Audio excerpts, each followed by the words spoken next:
Young folks tend to have their reward sensitivity and their social sensitivity develop much earlier than their ability to regulate these areas in their brain. Throughout childhood, the brain experiences rapid maturation. It begins in areas responsible for basic perception and memory, way in the back of the brain, and it ends in the front of the brain. And in the front of the brain, that's the areas that are most important for having us regulate our responses to rewards and our responses to social feedback. And the highest order part of that doesn't really develop into the 20s. My biggest fear is when they get older that they never put those things down, and that they're so disinterested with connecting with other people, like in person, that it negatively affects them. Being a leader 14 years ago was easier. The way kids are has definitely changed.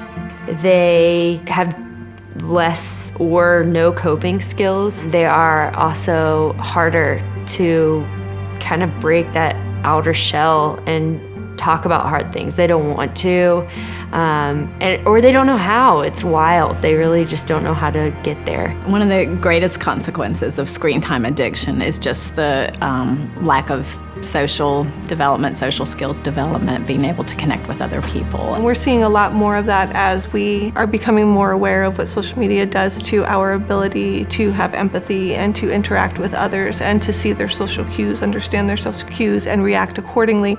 We're seeing the difference that it's making, but the kids aren't. The disconnect of even just he with his friends. I mean, it is how they connect, but how connected are they if they're all getting depressed? And if they don't have anything to compare it with, like you said, we have a comparison because we grew up differently, because we didn't even have the option. We're incredibly social creatures. That's actually what separates us, not our intelligence, but our ability to work together in communities, to thrive as humans. A huge chunk of your brain is devoted towards just understanding people's moment-to-moment facial expressions, because social signals that come very rapidly are incredibly important to us, even if in the moment we're not totally realizing how important those social signals are. Would any of you guys say that you struggle or have struggled with anxiety or depression? Anxiety. In high school? Both. Yeah. Depression. Yeah, me too. Don't. Yes, definitely. I have an entire friend group who has latched on to each other due to their connection with depression. Because they both are prone to anxiety and depression, I can't pinpoint whether or not it has anything to do with their device. He's addicted to some games, I'm addicted to some games. Sometimes when we don't get it, we cry, we throw a fit. I notice that my anxiety ramps up when I'm on my phone more, but not from like any specific thing, just kind of the more time I spend in my head, the worse off I get. A statement that I've been making at my talks with high schoolers is, don't you all just sort of feel like every moment of every single day we're all living in a state of low-grade anxiety? And they all just kind of look at me like, yeah. So we are seeing many more kids coming to school with diagnoses of anxiety and depression.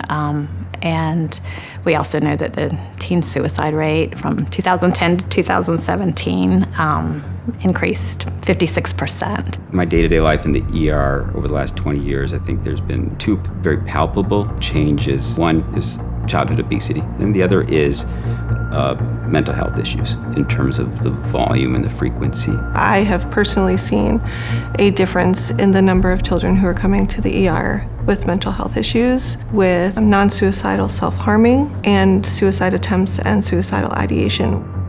His demeanor with me and his temperament, everything is different after he's had hours of gaming or something with a friend. Sometimes I feel like I want to give it up, but it's such a big part of teenage life, I guess you could say, that I just couldn't. A lot of like our lives are on our phones, like texting our friends, like that's on our phone. Like we have to be on it if we want to like talk to our friends. And like our school actually gives us information through social media, so it's kind of just like it goes hand in hand that you will be using social media and have a phone. The lives of kids were sort of changing slowly for a while, And then all of a sudden, smartphones were easy to get.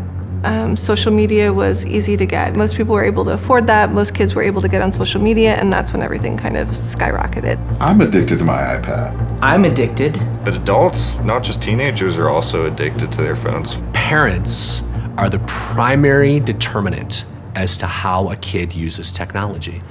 In other words, if we want our kids to be consuming technology differently, then we first need to look in the mirror and ask ourselves, would we want them using their technology exactly how I do?